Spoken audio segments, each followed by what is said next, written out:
Oh, Yeah, Very young lady. How's it going? Long time since Friday. I Do that.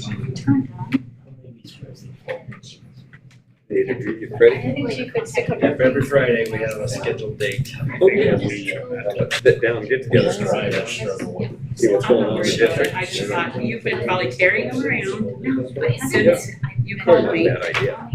Is your, like, uh-oh. Any news on your grandson? Yeah, it's not a problem. I mean, Really? I really think it's gonna be. Good thinking. Amazon doesn't take that long. Because she's working that. She's ready. She did a good job. She did. So, yeah, I'm excited.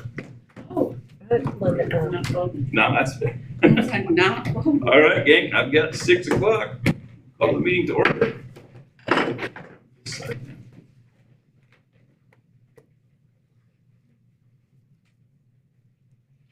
Pledge allegiance to the flag of the United States of America and to the republic for which it stands, one nation, under God, indivisible, with liberty and justice for all.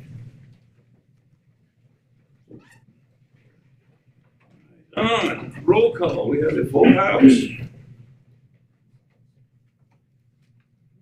Additions or anything to the agenda? Everybody comfortable with where we left this one? Agenda good? Hearing none, I'll make a motion to approve the agenda as presented. Good. Motion and a second, Dave and Marcia, I guess. Any further discussion? All in favor signify by saying aye. Aye. Opposed, say no. Okay, consent agenda. I'll make a motion to approve the consent agenda as presented. Got a motion and a second, Marcia and Katie, to approve the consent as presented. Discussion? Questions? Hearing none, all in favor of approving consent agenda as presented, signify by saying aye. Aye. Opposed, say nay. Okay. Next up, we need to go into a public budget hearing. Could I get a motion to enter public budget hearing? Postpone the meeting. What is it called? So moved. Motion to recess the regular meeting and enter into public budget hearing. second. Second, might have been Reed that time. Motion second, David Reed. Okay, discussion. Public discussion. Connie, tell me what's up. You waiting for me to get to the next So part? did you, yes. Yep. So we're just waiting for public comment.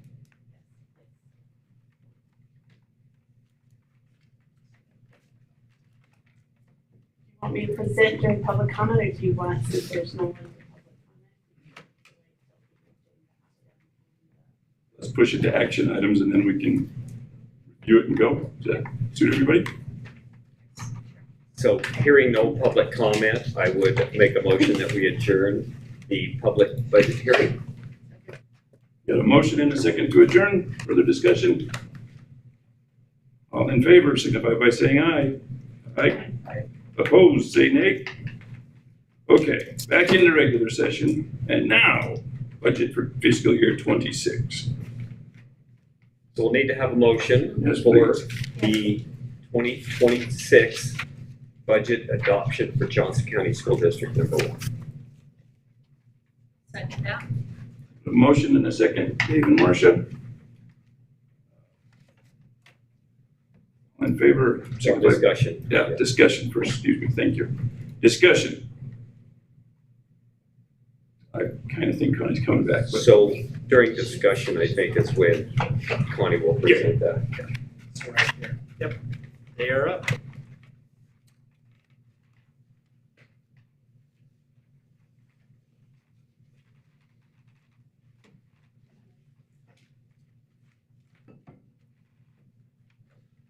So Travis, with what Connie's about ready to present here tonight, a few of the errors that we found in the work session is what we basically fixed.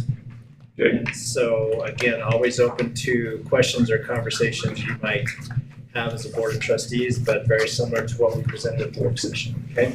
Standing. I'm sorry that you guys were not able to attend on Wednesday.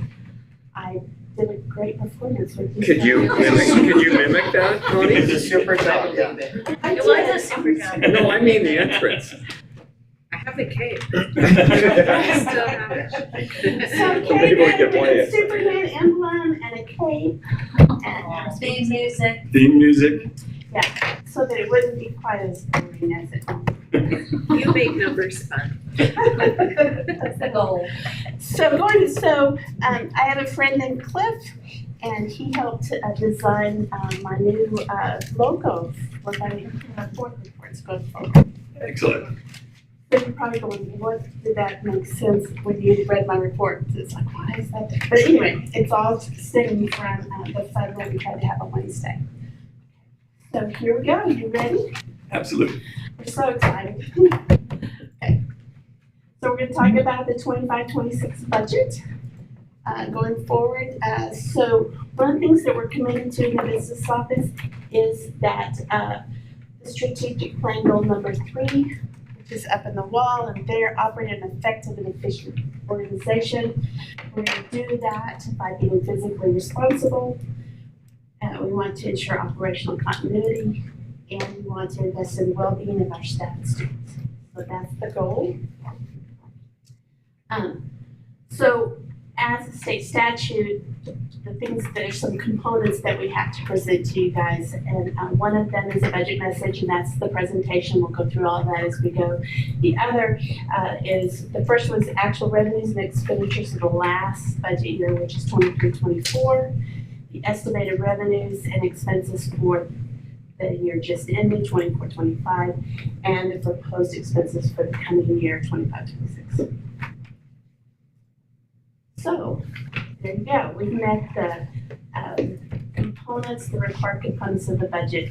So we have it presented for all funds, the actual, the estimated, and the proposed. Any questions on that slide? This slide was different on Wednesday. It was a little over 40 million. We made the corrections, and it's 39,709,161. So hopefully that you will see that number in the next pursuing slides. Okay. So I just want to remind everybody how Wyoming funding works. It is one of the things that it's required to do because of the court cases is that it has to be equitable funding. So it has to support all districts across the state. So in essence, if you go to school in Johnson County or if you're going to school in Cameron County, essentially you're getting the same level of education. Block grant, but it's a formula-based funding model. Remember that. The formula factors are based on enrollment, which is ADM, average daily membership. So we'll talk about that. It talks about adequacy. It calculates what is needed for a typical school, and then it puts our ADM numbers in, and then it shoots out some funding. It needs to consider the regional and other adjustments. It also needs to, and then it comes up with a state guarantee, the total amount of money, which is separated between what we get from the state and what we get from the county. And all of that equals the guaranteed amount. So if you remember, remember it's a funding model, so that's huge, and the local school board makes the spending decisions. So ADM, which is average daily membership, turns into FTEs, which is the full-time equivalent. That's the people, and the people turn into the dollars. That's the simplest way to look about how Wyoming funding works. Any questions there? Honey, if I could real quick. So they talk about the basket of goods. Does anybody look to make sure that you're delivering the basket of goods? Because the basket of goods is different between Buffalo. So we have all through the year, we are reporting to WDE, whether it's the 684. Okay, so that's how they, It's the courses, it's the things, that's kind of thing. So yes, the accreditation that we go I was through gonna every say 5 years, accreditation does that. a lot of different things kind of hold us accountable for those things. Okay, So one of the things that allows this funding model to be accurate is that recalibration that they do every 5 years. So we're in the middle of the recalibration right now, so it's a constitutional duty. The Constitution requires the state fund an adequate and equitable education, so it's a constitutional duty. The next one is that it's supposed to reflect the rising costs, so they recalibrate to make sure that happens. And then the next is equity across districts. They have to check to make sure that if you're a student, you're getting the same education in one county as you are in another district. So one of the things that is affecting and has large consequences is the lawsuit. And it's going to really affect the recalibration and how that comes about and how that actually works through. So WD versus the state of Wyoming, we're gonna go through the lawsuit, the ruling. But remember, it's being appealed and that can change. So one of the things is it has to revise, it says that the funding model as it currently is does not meet the fundamental constitutional requirements. It has to adjust for inflation and external costs. It's got to provide adequate funding for staff salaries. So it has to make those changes and provide that. It also requires that they fund elementary counselors. We fund that already. Hopefully we'll get additional funds for that, right? SROs, school resource officers, the food service program, the National Hot Lunch Program. Hopefully they will work something out that we'll be able to not have a transfer as large as $400,000. And then we have one-to-one computer devices. We do that already, and so hopefully that just adds to the funding. But again, they'll be looking at that, they'll be looking at different changes that they can make that possibly keep that pie the same size. So we'll see how that works out. The other one is really, the other pieces of the judge's ruling is assess and fund school facilities. They're supposed to evaluate educational suitability. They're supposed to replace it and repair promptly. That's an interesting one. They need to review the components biannually every 2 years. They really need to look at that. They also need to modify the facilities financing system with the operational funding, right? So they need to put those two together and make sure they meet the constitutional requirements. So at the end, it finishes with that you must treat education as a constitutional paramount priority. He made it very clear on that. It continues that requirement to reassess calibration every 5 years, and at every 2 years, we have to review the legislator has to review the components. Okay. So one of the things I want you guys to keep it in mind when we go through this this budget presentation, these are the factors that are really driving and affecting the budget.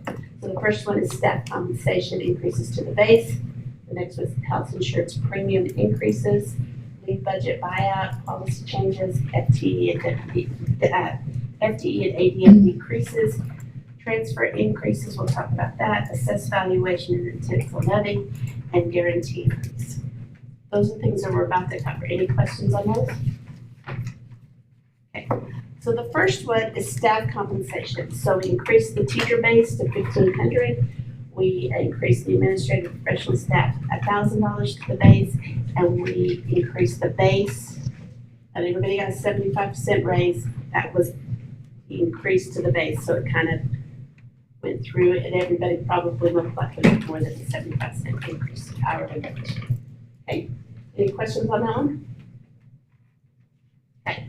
So this next slide is really just FY25 versus FY26, a visual piece of what we're charging, what our plans are. We have 3 plans. We have the 2,500 traditional plan, the 3,500 high deductible plan, and the 5,000 high deductible plan, and what the costs were last year versus what the costs are this year. So we received a 2% increase. Remember when I first got here, it was a 15% increase.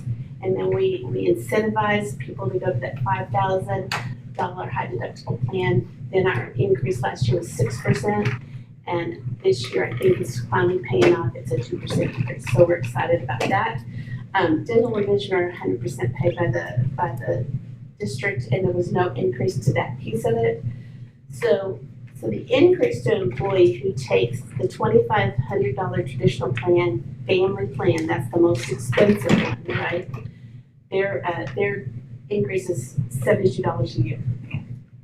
And then ours is $456 across the board on those family plans. So we were excited about that change. And then $5,000 high deductible plan remains free to people. Any questions on that one? So the leave buyout, remember we brought you all those new leaves, we made some changes, and we've changed, one of the things that affects the budget a lot is the change in the payout process. As of June 30th, it's changed, but last year, if you were here more than 10 years or more, you were paid 40% of your current daily rate for up to 600 hours. So that could be anywhere between 16,000, 8,000, 12,000. And then if you were here 5,000, between 5 years and 10 years, your payout is 30% of your hourly wage. So you can imagine what an hourly wage for an administrator is versus a classified employee, right?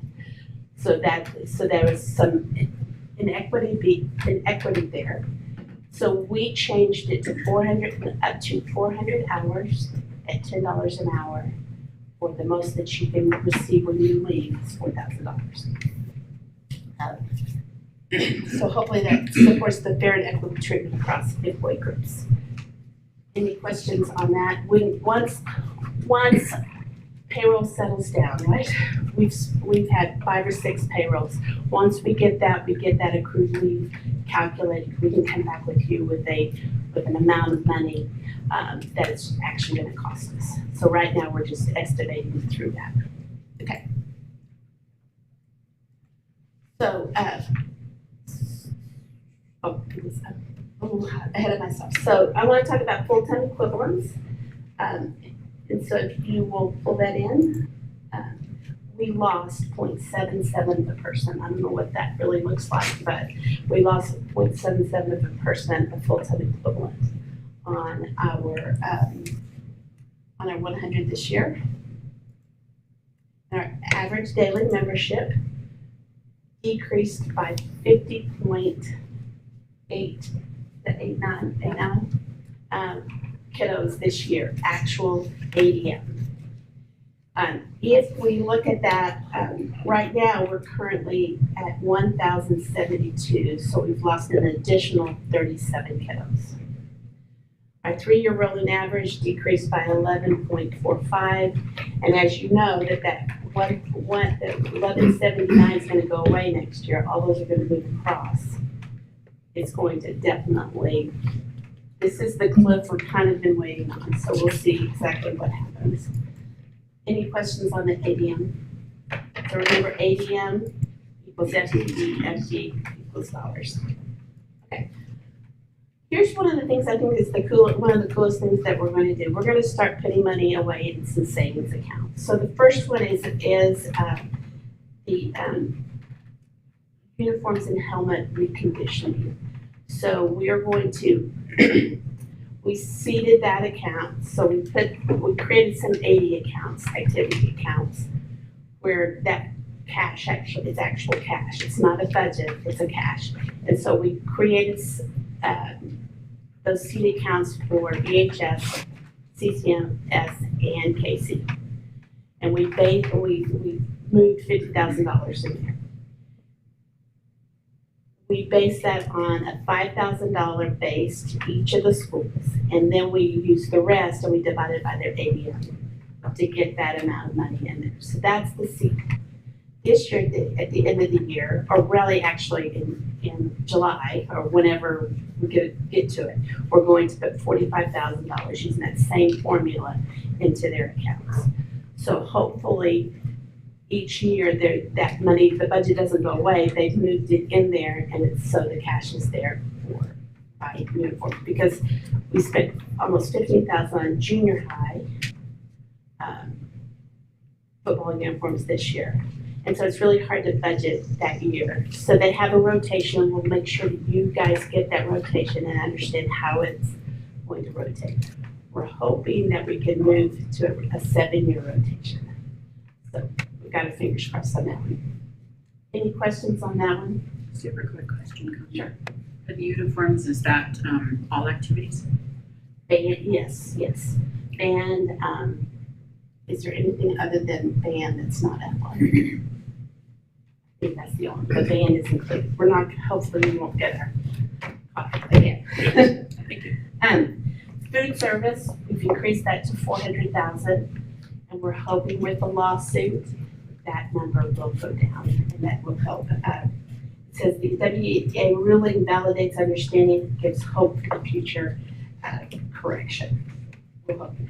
Connie, when will we actually, I guess no one knows how long the courts are gonna take, but if they do make a ruling, how long will it take for that to actually come into effect then? Well, we're in the middle of recalibration. They're supposed to be, according to his ruling, they're supposed to take this recalibration and make it happen.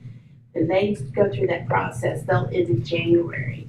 They'll have a recommendation to give to the House and the Senate. And then you have to go through that whole legislation process. And so whether, gotta be real careful, they'll quote me, but we just, it depends on where they want to land, because if this ruling comes back before they meet, the sessions start, then that's a good, but if they keep putting off, are they hoping that they'll win some part of it? So this could just could be like a whole year from now. until Absolutely. it's finished. Okay. So it's gonna be, so even if once the judge releases or it appeals and it goes through that process, legislators are gonna still have to figure out a way to fund it. So that's gonna have to come through legislation. So we get through recalibration, whatever they determine, and that will be part of this year's legislation. But I wouldn't be surprised that some of those impacts will be a year away, but legislators will have to determine what that looks like. However, it is our responsibility to understand that, because once it does happen, whether it's a year away or now, we have to start long-term planning some options A, B, and C. So I don't foresee it happening overnight. But just like we were a couple years ago when we were caught when they pulled the special ed out and we didn't realize the impact of that, I think a lot more people are a lot more cautious when you impact the funding model, what this is going to look like, so we don't end up in the pickle that we did a couple years ago. So it'll be curious to kind of watch what we do, but it probably won't be this legislative session that the lawsuit will impact. It could be the next one. We are reducing the depreciation transfer from 375 to 350. Leslie, that's her name, just wrote a check for $335,000 for last year to move in there, so we had budgeted for 375, but we actually moved 335,000. So that transfer has dropped a little bit. We've added $100,000 to internal services. Remember, internal services where we have that money that we received from West State when we moved from West State to REPT. So we used majority of that money for those HSA incentives. We have enough to pay almost half of the leave buyout that we're going to be required to pay out, and then we're going to be using general fund for the rest. But so we'll use up all that this year, and then when at the end in June, if we have enough budget, if we have enough to transfer, then we will transfer $100,000, and that will be our seed, our start for making sure that we have money for those sick bank subs, leave payouts, all those different things, increases, if we get a high increase again from insurance, maybe we can use some of those funds to help absorb that. So that's the plan, just building an account up for employee benefits. One of the things I did add to this one, so because we'll have a resolution, that's the resolution, that's a 2-year resolution for counseling, removing some counseling money. So the state gave a 2-year grant last year, or this coming year. This year and last year? Slow down a little bit.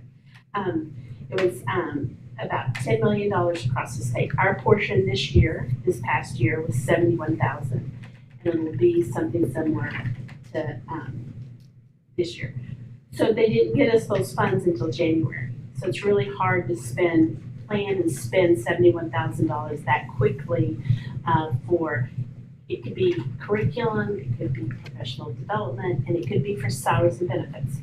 We spent about $3,000 in professional development this year, which left about $67,000.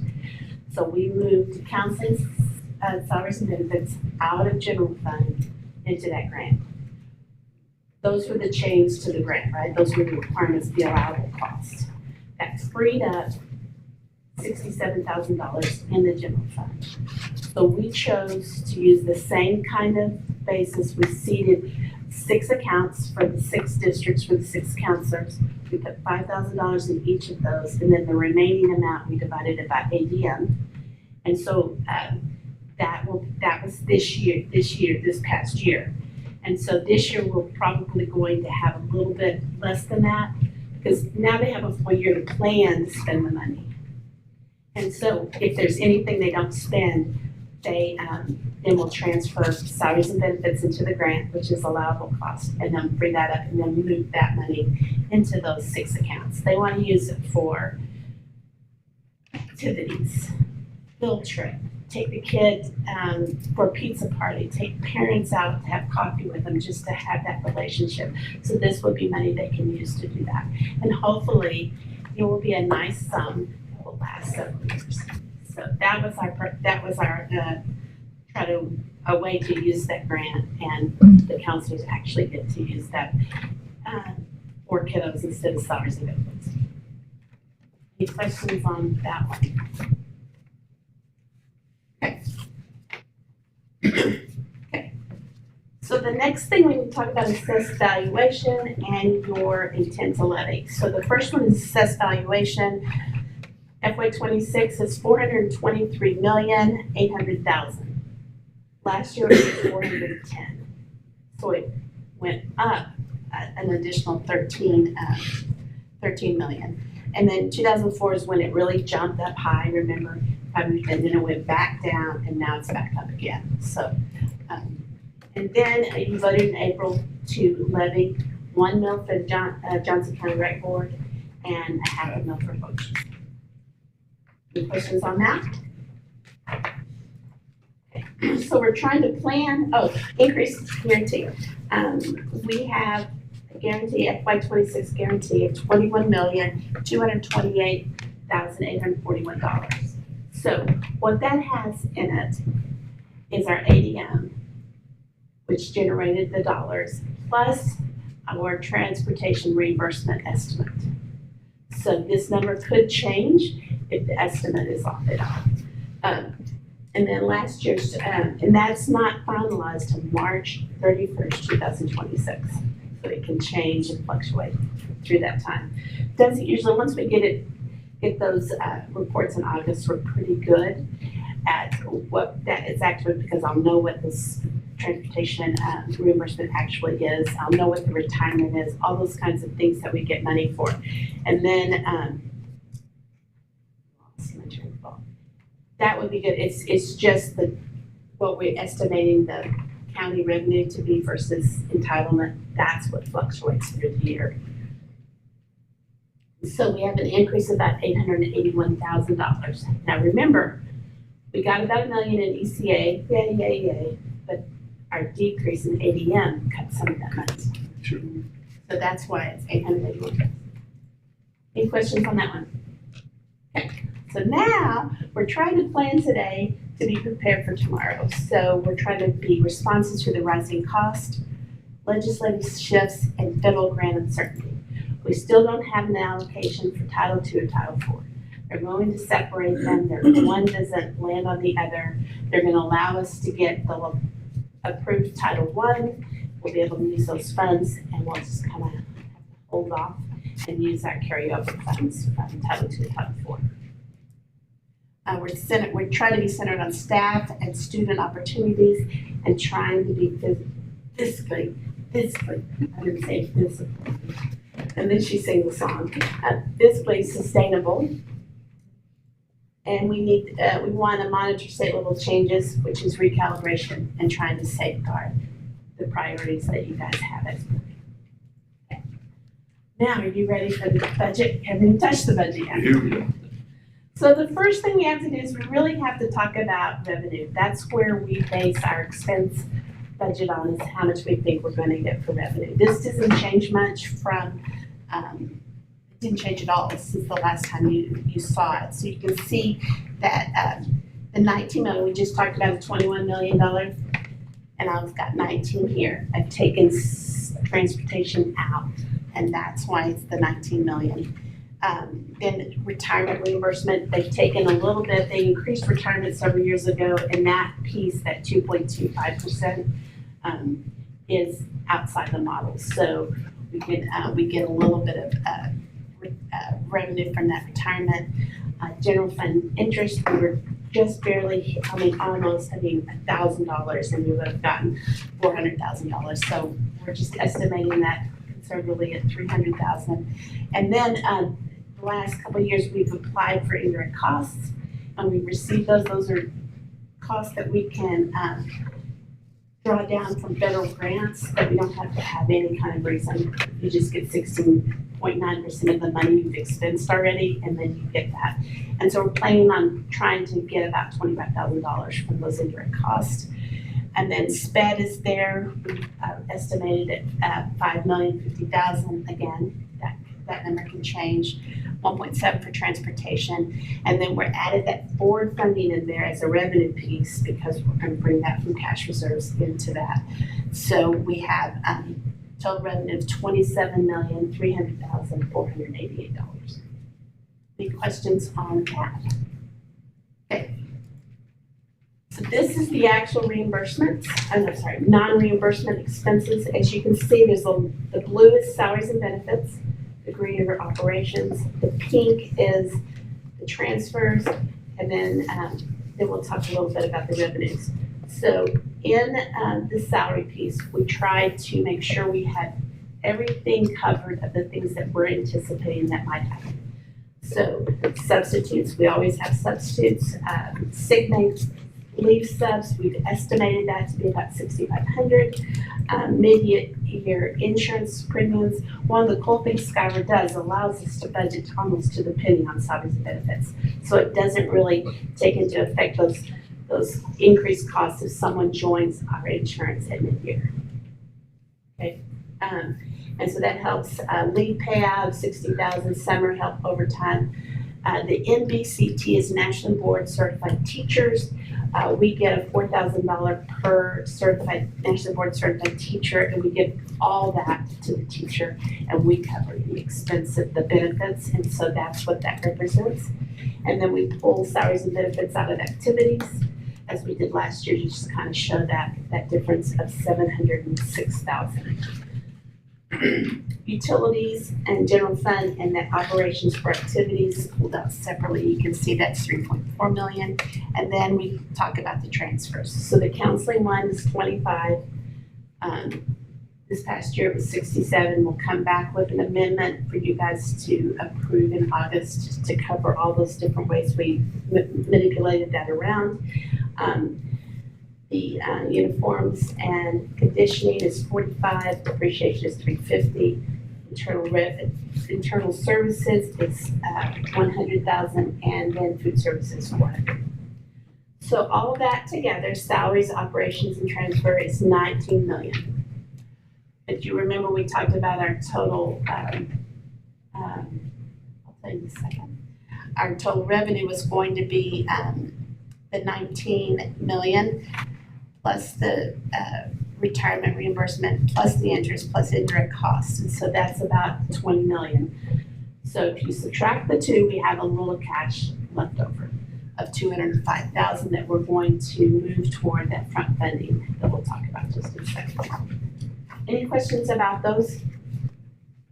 Connie, on the guarantee on the revenues, you have 19 million.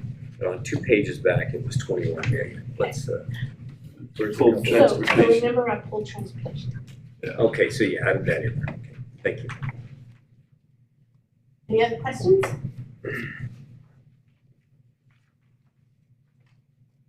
Okay, so then let's talk about reimbursables. Reimbursables is transportation and it's sped. So we've got about 1.1 million in salaries and benefits, and you can kind of read into that kind of what we have estimated there.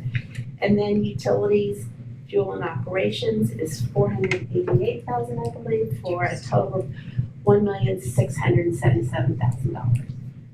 We're estimating 1.7 million. So that leaves a little bit of extra cash of $22,400, I think. So that could be more moved toward the lack of funding for spend. So spend, again, it's the same process, the same form, order. We got 4.5 million. I have it right in front of me, sorry. 4.5 million for salaries and benefits, 1.1 million for operations. And so we believe for a total of 5,684,000. We think what the reimbursement's gonna be about 5,050,000. Could be a little bit more than that. We had a last minute invoice come in, so we spent an additional 30,000. So that leaves us with a front funding need of $634,950. Okay? Any questions on that? So if we talk about front funding, the transportation surplus is 22,400. Sped front funding needed is 634,950. Remember, we had that additional surplus from the guarantee of 205, which leaves 406,647. Forget one more thing. And then I just want to remind you, we've done this every year. We do it every year. We're just trying to pull it out so you guys kind of see it in the big picture. So I just wanted to assure you that we have some cash. So right now in the bank, we have about $3.4 million. We're going to spend general fund dollars of about approximately 259,000. We're going to pay half of it in September, and then half of it in January.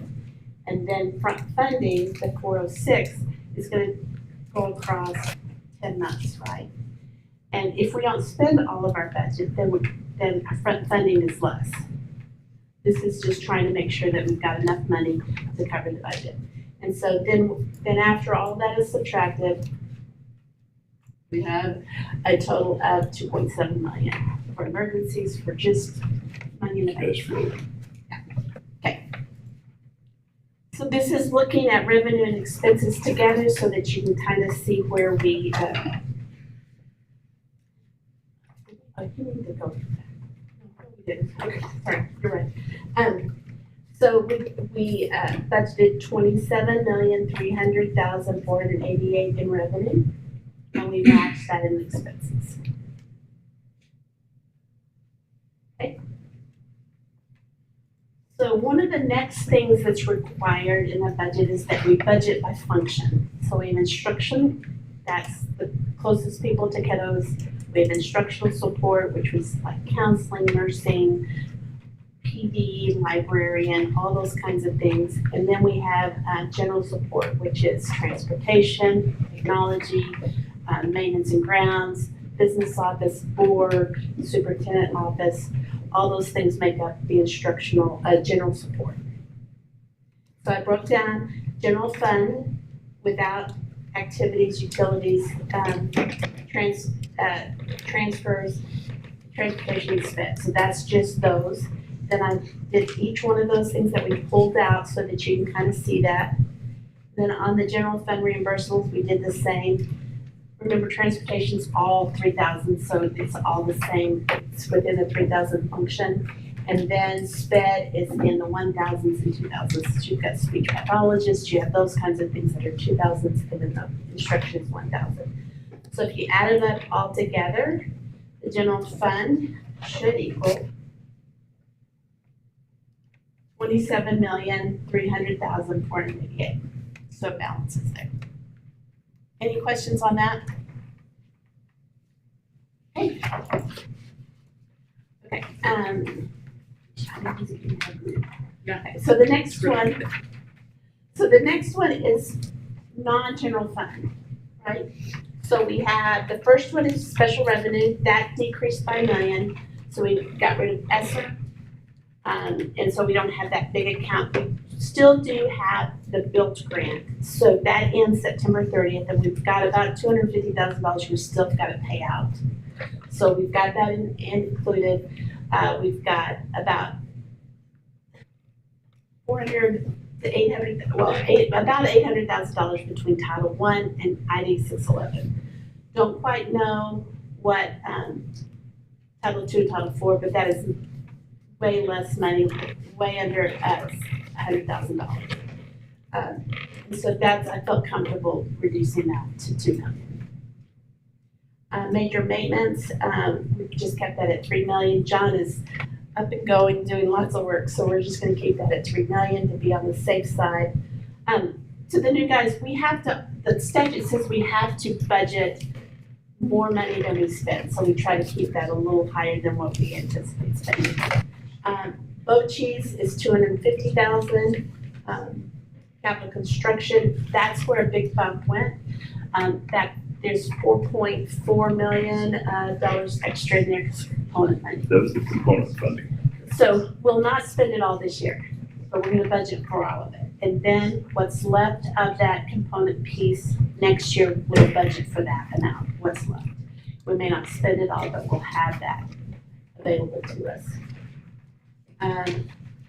Special purpose, capital construction is, that's where the full report, the special purpose is depreciation. You asked me to keep that at $500,000 and we'll continue to honor that. Debt fund is 85, I think I had 75 last time, 85. It's got about $83,000 in there and I'll use that to pay for the lease payoff. So we're gonna use that. And then food service, we're gonna keep it 875, that did not increase. Teacherage, we left that at 75. Internal services, 150. I think I may have that at 100 because I'm gonna spend that on that. I think I have $139,000 in that account, and we'll spend that toward those big buyouts. So we need to have a budget there. And student activities, I just left at 500,000. We were about 470,000 on those expenses. So on the food services one in that slide, does that cover for that big transfer we have to transfer to food services? Does this number? Okay, so think about it as two different buckets. Okay, right? that's what I got. I got it backwards in my brain here. So you've got revenue and expenses. So the expenses are about 875. The $400,000 is just a piece of the revenue. Thank you. Okay. Is that, to add on to his question, is that $875,000 the deficit we had in food service after? That's total expenses of what we're projecting to spend. Salaries, benefits, and operations. So then the revenue piece will be the federal piece and what we put in. What is it? Do you off the top of your head, give me a ballpark. What's the actual deficit we have on food service? It was 387,000 this year. That's how much money we moved. So, and we'll talk about that next month when I bring the amendment on how that's going to look. There's not going to, hopefully, between now and next month, at this point, I'm not anticipating an increase to the bottom line. It's just moving the budgets around in the functions so that we'll be meeting statute. So can I take a minute here? Please. Go back to Marcia's question. So Marcia, if there's anything that comes out of recalibration, this is one that's probably gonna gain traction, is with food service and paying for salaries and benefits, which would have a huge impact on us if it's about 400,000 in salaries and benefits that would come out of our general fund, that we could have some more cushion to do teacher salaries. There's that potential. So some of these categories, like this one specific here, could have an impact with what we get to do next year, not 2 years out. Is that fair? Sure. So this year, we are what we are. We are right? what we are. And so by next year, we'll know if anything changes. But this is one of the things in the model that would really impact how we take a look at budgeting. Sure. Because this is non-funded, so that 400,000 that comes out of the general budget to support that would be funding that we can use in other areas. So when we talk about a quick turnaround of some different things, that could be one that we come to you hopefully in the spring and say, hey, we're gonna celebrate, because I do believe that one's gonna catch some traction in legislation. Ricky did a great job. She decreased her expenses from last year to this year, but our salaries and benefits increased. We did not have trouble keeping staff last year. And then what we changed was we moved those, increased those hours of those employees in order for them to be eligible for benefits. And so, we thought that was important. We continue to think that's important. So, but I just wanted to say, we talked about increasing the lunch and breakfast prices. We have to substantially increase that a lot to get a dent into this, to offset it, and we really wanted to wait. We looked at all of the pieces, we evaluated it all, and really said, let's wait and see what comes out of the lawsuit and the recalculation.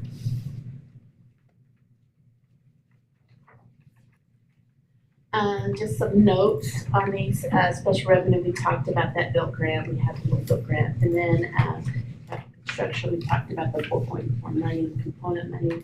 And then internal services, we're going to be using that to pay out the levy. So this is just our budget. So that should say 39,709,161. So it's just the budget appropriation levy resolution. So, and then you guys cannot leave here without signing that budget resolution. I'll make sure I go get a copy of that. I put it in the board docs, but I didn't print it out, so we'll get that out. So in conclusion, we want to be rooted in a strategic plan. We want to students thrive in Johnson County. We want to empower all students to strive. We want to help the vision and work toward being united, cultivating excellence. We think that our part in creating a, what does it say? Operate an effective, efficient organization really helps toward making sure that the people who have direct contact with students are empowering them to thrive. And so we're trying to build a better future, a brighter future with Mumble Sunshine. So. And if you have any questions, call me, email me, and I will definitely. There's the phone, yeah, call me and email me. Any questions overall? Thank you, Connie. Well done. Thank you, well done. That's a good one. Try not to make it As long as you make it balanced, I'll take a little more.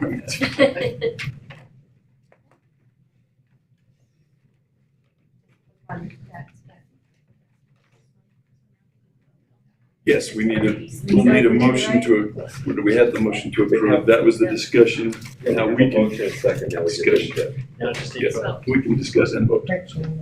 Is there any further discussion? What we just got presented? Hearing none, all in favor of approving the budget as presented just now, signify by saying aye. Aye. Opposed, say nay. All right. Okay, we're gonna give Connie 2 seconds to breathe, and then I think she's up again. I think what we talked about, Travis, is these are the resolutions that we presented at the work session. You talked about just bundling them. Yes, doing it as a slate. Unless you have specific questions, so if you want a motion and a second, we can have a quick discussion, but that was what, if I remember right, from the work session. Yes, please, that's, Covered this. excuse me. So, Yeah, so these, she showed it to you in the budget, she covered them at the work session. So these are the resolutions that we need to keep the auditors happy when we move this money around. It was an action item. Yes, this is an action item, we need So to do we need to approve adjourn? this. No, we just. We're out of public and into action, yeah, so we're at A4 there. Mr. Chairman, I'll make a motion to approve the presented resolutions, and therefore the depreciation fund, the food service fund, uniforms reconditioning account, internal service fund, and counseling fund.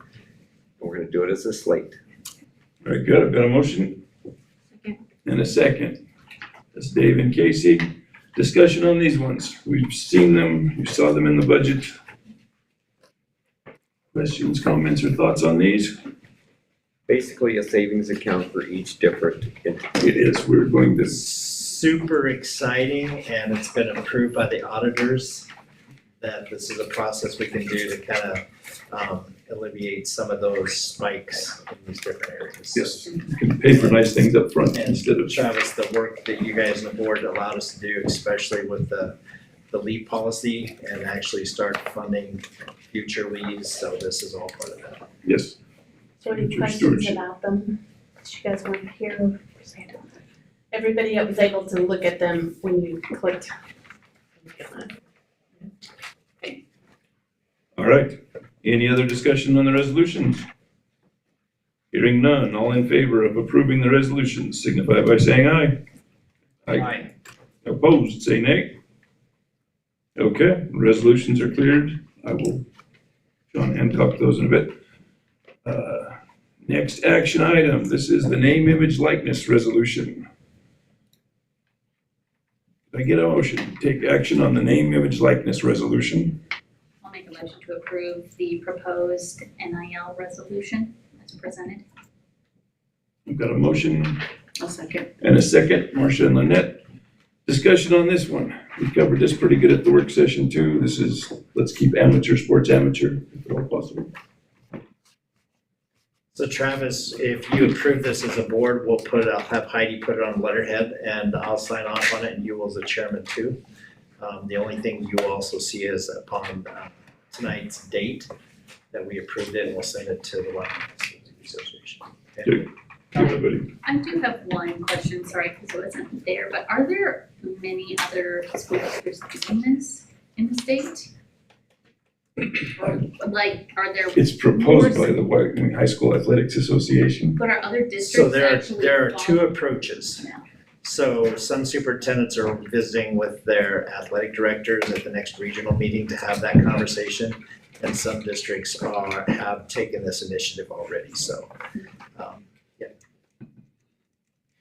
There's other states doing this too. It was, So other states have already adopted a NIL. that's sort of where this came from, if I read it right. That was exactly the question. Well, I'm glad I asked it for you.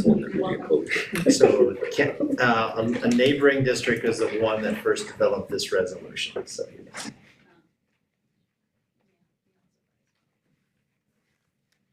Other discussion on the name, image, likeness resolution? So I just want to reassure you, this isn't a policy. We're not creating a policy. This is just a resolution to say where we stand as a board. Doesn't mean that the Wyoming High School Activity Association can't come back at a different time. I think it's just improved communication. What is the purpose? So this is something that we can come back, and we probably will revisit again down the road, especially as other states are doing it. So this is a one-time resolution to let the WASHA board, not one individual, it's the board, know where we stand as a district. This doesn't mean it's one and done. I actually see this coming back to the table and further discussions at a different avenue, okay? Okay, anything else on name, image, and likeness? All in favor of approving the resolution as presented signify by saying aye. Aye. Opposed, say nay. Okay. Yay, action items are done. Reports. General reports, ops team. Questions or comments on this one? Chair, if there's no questions, we do have facilities, technology, and transportation here tonight. I will say that they are very busy departments. Yes, everybody's hustling right now. I thought the transportation software sounded very promising. To be able to live update some of that stuff was neat. Yeah, that's definitely something that we're in serious consideration of.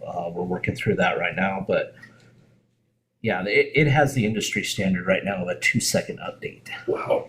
And then live Google Maps and everything. So even if a substitute driver's like, I'm not sure quite where I'm supposed to drop off, they can hit the iPad and see that they're supposed to go to the mailbox by the greenhouse on the corner by the telephone pole. And it's pretty neat. And then it has a parent app involved with it as well. So if you're wondering if you're a student, what time is the bus going to be here? And it gives live updates.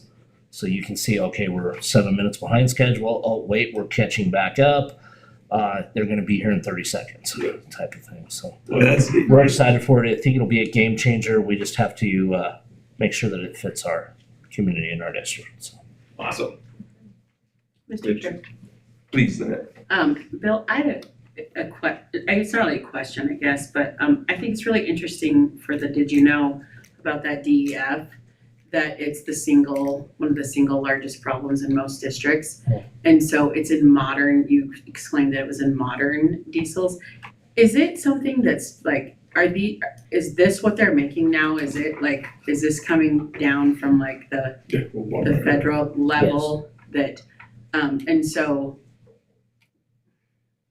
I know like the emissions within the state of Wyoming, the laws are different than they are say elsewhere. So, I mean, I guess if you're, and then you also said that you have mechanics that are specifically trained to be sure that doesn't contaminate when you're putting that chemical in. I mean, I don't know if my question is like, do we have to continue with that, or is that all we're going to be able to get in coming forth is the modern diesel engines that we have to worry about this? Because it As a seems total funny to me industry, that as it's a the huge diesel problem. industry, whether it be agricultural or trucking and school buses, this is a federal mandate that's come down with the DEFs. It's the way that they're carrying the environment problems and the protection of that. It has been something, I can speak to it agriculturally as well. It's met some resistance there with some of the farm tractors and things. The trucking industry deals with it as well. The reason I highlighted that, we were able to sit in a roundtable with other mechanics at the WPTA convention, and we were able to isolate that was the one thing, that was the headache, was the DEF modules. And we were looking at ourselves and saying, we don't really have that big of a problem as say this, or this district or this district. And we're like, why are we not having those problems? So I wanted to highlight to you that we had some measures that we had put in that we saw early on. The contamination is always an issue with that, as well as, making sure that we stay consistent with the product that we're using, so that we make sure that we're not out on the road buying other brands and different things that are in there, as well as the preventative maintenance of it. We're changing the filters prior to needing changed, and we don't wait until we have a problem. But we've had our share of headaches with it as well. It's an interesting concept. We can all get on board. There's some federal deregulation going on right now with the Trump administration concerning some of this, but I think it's here to stay. It'll be something that we have to deal with. And, just so you know that we're not immune to it, it's statewide and it's nationwide. So to answer your question, I asked that question because a common theme is the delete. Yes. To be able to get buses home, and then we were told, no, you cannot do that. Even with what our emissions laws are. That was, Does it just like void any kind of warranty on a bus, it or does. if you It delete it? absolutely does. So DEF stands for diesel emission fluid. Yeah. So it's injected into there, it makes sure exhaust burn hotter, which is supposed to make it burn cleaner. They started out on the different tiers, there's four Yeah, different I've tiers studied of with engines. JCSD. So they've reached all the tiers. The only engine that it doesn't qualify or something that's 75 horsepower and under. And so all the buses that we have all meet that. You have to have it. There's ongoing lawsuits in California because they're finding out that the DEF has killed the grass on the sides of the road. So we'll see where that goes. Really helping the environment. Helping the environment.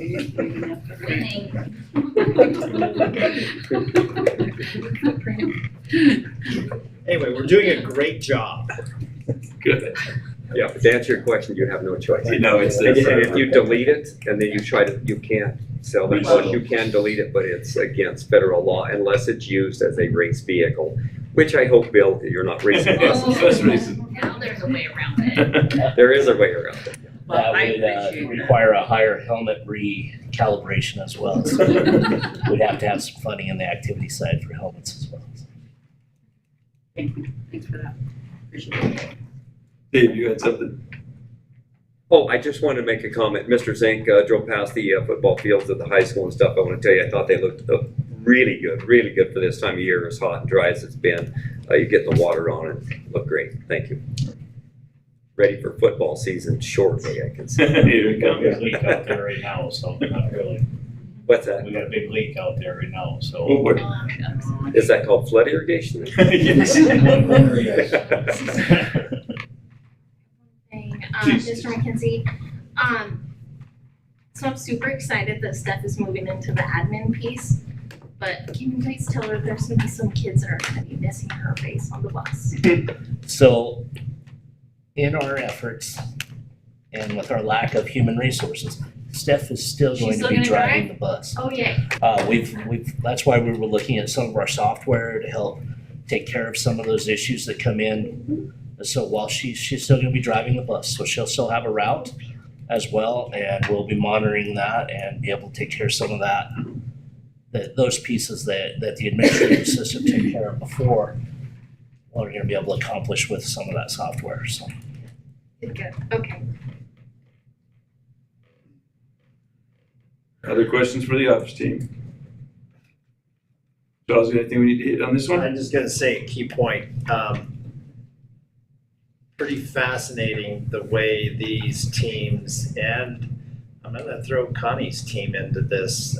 Some pretty extraordinary things are happening this summer to get the buildings and the budgets, and if you looked at Mr. Zink's report, it is full.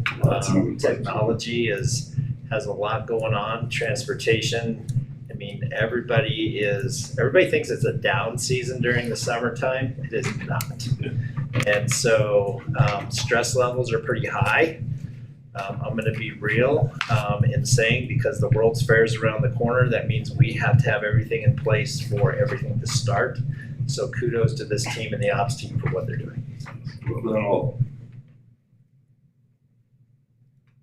All right, anything else for ops? Anybody? Okay.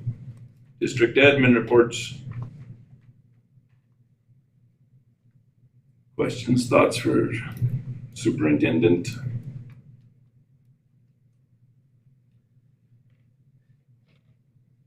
Craig, Connie, you guys have anything you wanna say? Otherwise, I'll just quickly spiel some things out. Hold it. Okay, Speechless. Travis, if you noticed in my report, kind of taking that communication piece and talking about, and I'll come back to Dave's comment earlier this year, man, you got a lot on your plate, how are we gonna get it all done? Yeah. We've got all administrators and required teaching positions in place as of tonight. Awesome. And I'm gonna go with my final note there. I'm just gonna read it aloud. I firmly believe that the administrative and district leadership team I now have in place at JCSD #1 is truly one of the finest in Wyoming. And I don't just say that, I absolutely mean it. I am deeply honored to serve alongside these remarkable group of professionals with a shared purpose, aligned values, and clear goals. I am very confident that we are ready to make 25-26 our best year yet, and we're gonna move Wyoming education. We're gonna be the flagship for Wyoming.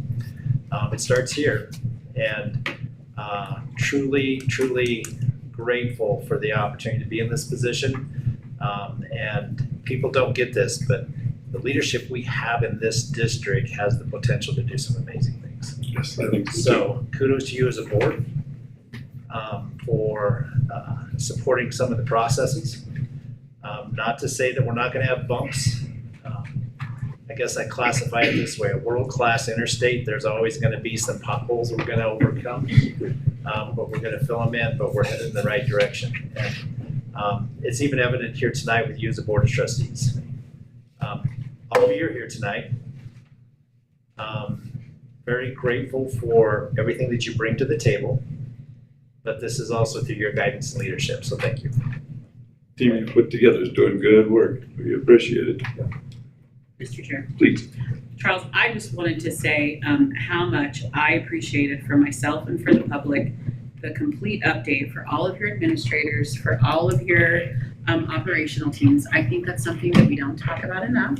I don't think that the public always knows like what the hard work that they go through to make sure that all of their staff is thriving, to make sure that all the students are thriving, and that we're really, the work that you're doing, the work that we're doing as a board, like a lot of stuff happens kind of behind the scene. And so this is like, to me, like this is the golden ticket right here. And the highlight, that you did on every person was just phenomenal. And I kudos to each one of them because they work hard, every single one of them. And you work hard to make them be the best that they can be. So that's also your leadership as well. And so I appreciate that. And I would honestly like to see more of those highlights throughout all board reports throughout. Yes. Because sometimes people don't know who people are within a certain area, and it's nice to see and nice to hear, and I would think would be nice to be recognized. And so thank you for that, and I super appreciated it, and I love sharing it. I did my board report on the road, and I loved sharing it with my husband. I'm like, this is too good not to share. Good. And he was like, wow. So kudos, good job.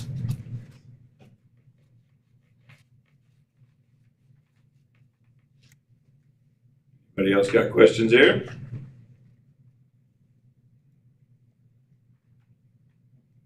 Okay.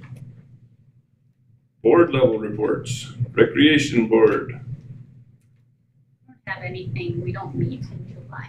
okay. OCs, They had their budget meeting, or we did, and, so same as you guys just did. That was our end of June meeting, so. righto. OCs, We have not had a meeting, Mr. Chairman. righto. All right, anybody else? Any other reports, questions, or discussion on any other reports? Okay, other business from the board. We had talked about a communication committee at the work session, figuring out how we want to maximize what we're doing with Caitlin Communications and how we're going to move forward with our communication plans. And so at the work session, we thought maybe it'd be a good idea to form a committee to put this together and offer some ideas on how to move forward. Tell me, how does the board feel on this tonight? We prepared to set a committee up and have a go at this? We wish to wait a little bit? What is the pleasure of the board? So you're looking at to form a committee for because Charles within his report gave us the timeline, the support timeline for the 24-25. Is that what you're asking for someone to go Yes. through that, a committee to actually go through that and like check the boxes, make sure we're doing all those things Well, that and make sure it's the right things to ask for. and make sure, okay. Okay, I'm So like, no, perfect. So I think apologize. I need to read, so the timelines are there. So we asked Kaylin to put the timelines on everything they've Right. completed. But the committee's intention is to come back and have some measurable goals for 25-26. So we're gonna review what's been covered, where the foundation has been set, okay, and then this committee would establish some foundational goals or some measurable goals for this upcoming year. I've created a document based on the contract that was sent to me by Kaylin. So what that would consist of is no more than 3 board members being on a committee with Kaylin and myself. And we'll review the expectations of this year's contract, establish some measurable goals so that we're all on the same page. One of the things that Kaylin is doing is not charging a fee, it's just gonna be as services are rendered, so it's on an hourly basis, not to exceed. So I think it's really important that we establish what the key priorities that we want from Kaylin this upcoming year, so. Okay, you have some thoughts on that one? Sure. Please. So, this came out of the work session. We, talked about what that contract was essentially in that work session. Felt like maybe there needed to be more tangible deliverables from Kaylin Communications this next year. And then also some more time-bound, goals so that we as a board have a better idea of what's going on within that, contract essentially. I think it's a great idea if some of you guys that said you would serve to hold them accountable and to deliver back to the board what they are doing, because we're paying them a lot of money and well, I've seen some surveys, I really haven't seen much else. Well, so if you look at the timeframes, this was phase 1 of phase 2. Sure. So there were a lot of things that were done. So I want to come back to just not accountability, but it's a clear set of expectations from us. I think there was a disconnect with expectations. It was a 2-year commitment. This is the 2nd year piece of it. She's revisited what that looks like. So it's not only establishing expectations. What I like about it is you as a board are going to set expectations of what we want from this, and then we move forward with it.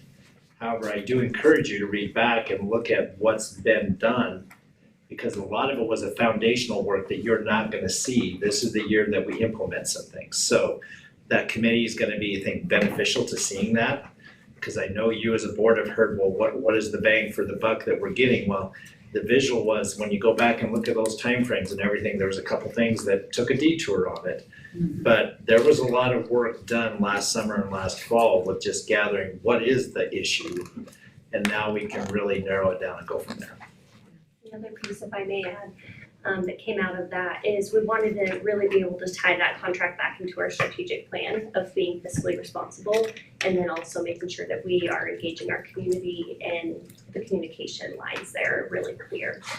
Just trying to tie it back into that. And with the facts, we were looking to, with it being local and involving people within the school district too, that you have more of that community feel and you have more of accountability instead of an outside resource. So now it's like, we'll just take the facts and make sure implementation is done. Because I want to be very clear, Travis, this is about not contracting with them every year. This is about training the trainer.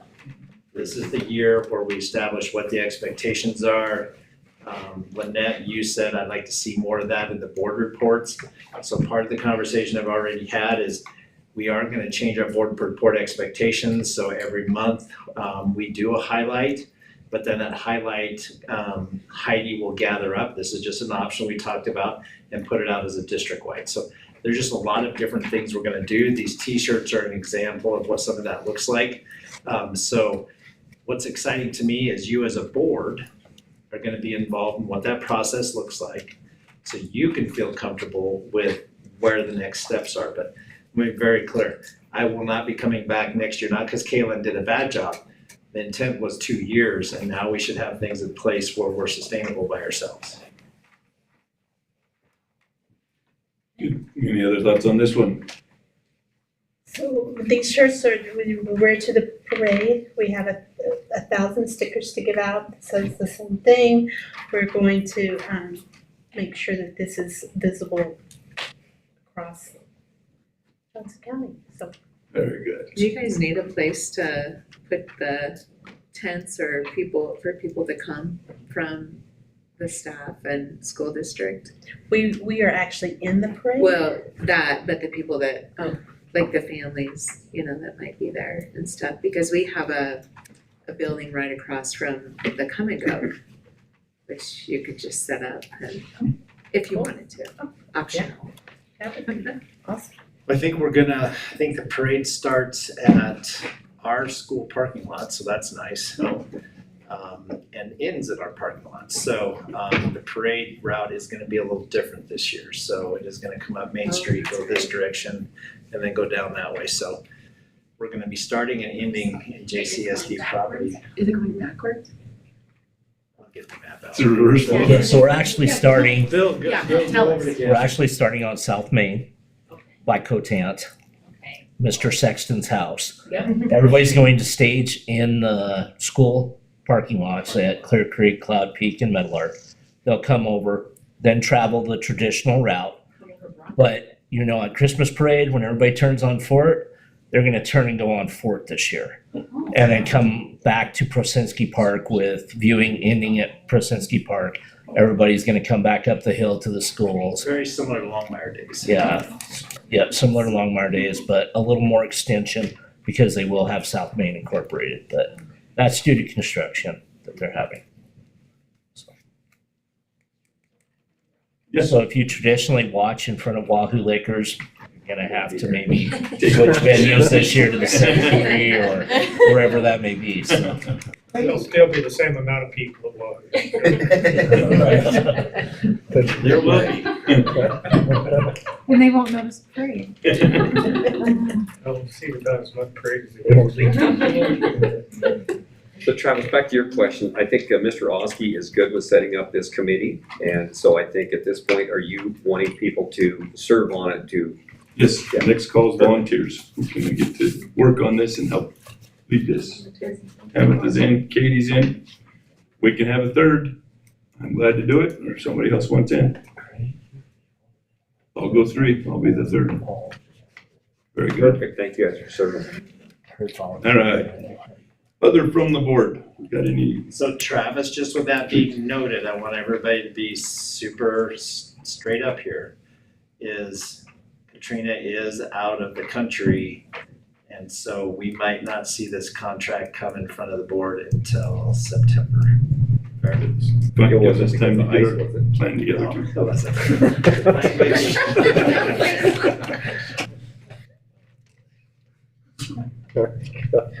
Anybody else and from the board? Additional? Connie, you just got that, didn't you? Took me a moment. Okay, next up, activity handbook update. This one has been the big push recently. But we're going to go into the school year with one of these in place. That's good. Yes, it is. You want to give us a quick update? Absolutely. Excellent. So with that being said, Travis, at the work session, I gave you 2 copies. This was something that's kind of been a working document for a couple of years. I took it over. This is the one we have in front of you. This will be in front of some coaches that have volunteered to look at this, including Don Julian and HR. But the timelines are on here pretty straightforward for where I want to be. So after the coaches visited, we're going to push this forward. I'm going to bring it in front of you as a board. It's not a policy that takes 2 actions. It's just for you to see this as where it is. But in transparency, as we go through the year, we're going to be updating this as to where we want to be. The reality of this is this 30-page document is based on things I've been dealing with for the last 2 years with clarification of roles and what we should be doing, okay? So I've given you where we were and where we're headed so that you have an understanding of that.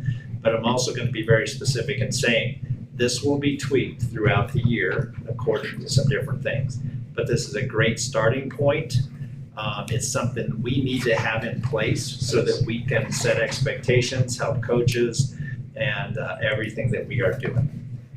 Some of this that you will see in here is highlighted red or yellow if you got that one action. Again, it was based on one school. This is a district level handbook. So you will see some tweaks to it at building levels so KC might have an off sprout of this, but still meet the expectations. So this is a district level handbook, which will be in the district for many years to come. Fair? Questions or thoughts on this one? Anybody for the discussion? I just, it says in there that coaches who do not obtain certification by the end of the year will not be paid. If they're going through, how does that work if they're going through the whole year and aren't certified? Is there, They are volunteer, and they're told that straight up front. is there liability because they're don't have the, They can't, so what I tell them and what that would be part of, which is a great question, they can't be supervising kids without a coach there. So basically, they're within the supervision of the coach. And we can't pay them because we'll lose our accreditation because when you go to that direction. So they're told up front that that certification needs to be in place by the end of the season. And that's not a thing that we like to do, but in some cases we're trying to get people certified, get coaches in front of kids. That's something that the public doesn't realize. You can't just hire anybody and put them in front of kids without making sure they at least have a transitional. And more struggles come once they get put on a transitional and they don't complete that 3-year process. So then people don't understand that, well, they've been coaching. So it's not hard to get into that place, but we got to do a better job of following up. But we also got to know, they got to do fingerprinted, they got to be, there are some steps that have to take place. And has that impacted Johnson County? In the 4 years I've been here, there's been 3 times that we've been in that scenario. So we need it in this book to clearly explain. Everybody explains it, but it is reality, okay? Anything else on this I end? think it affects accreditation, because accreditation is about education, but this does potentially impact the accreditation of a school district when you pay somebody that's not certified to serve kids. Other thoughts on this one? Okay, hearing none. Next up, August 6th, special session. We all get to learn the new board docs. That should be awesome. we think you're gonna really like it, we're saying. We think it's, I'm gonna say, I think we're gonna really like it too. Yay. Okay, so August 6th here, 5:15. August 11th will be the board meeting. August 11th at 6, same place. Everybody good there? Okay. Public comment. I believe we have any public comment tonight. So next up, I need a motion to go to executive for personnel and legal matters. According to statute 16-4-405, section A, II, and III, personnel and legal. So moved. Second. Got a motion and a second. Motion, Lynette. We'll take a short recess and come back and hit executive. All in favor signify by saying aye. Yeah. Aye. Opposed, say yeah. Really? Thank you, everybody. Good job, good luck.